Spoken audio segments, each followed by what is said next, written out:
এক গ্রাম। সেই গ্রামে বাস করত আরিফ নামের এক সুদর্শন যুবক। তার চেহারা যেমন সুন্দর, তেমনি তার কথার জাদু।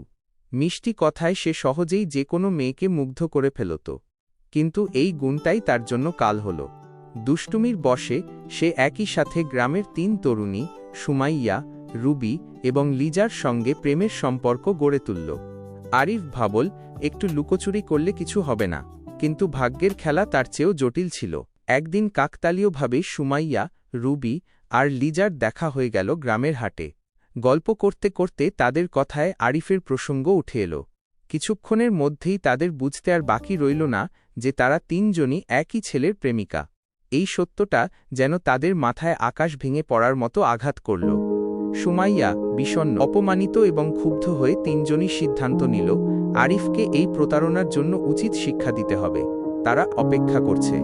সুমাইয়া রাগান্বিত, আরিফ, আমি ভেবেছিলাম তুমি শুধু আমাকেই ভালোবাসো, অথচ তুমি ২ জন না ৩ জনের সাথে খেলছ।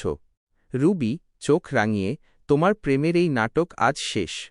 লিজা চোখে জল, আমাকে তুমি কত স্বপ্ন দেখিয়েছিলে।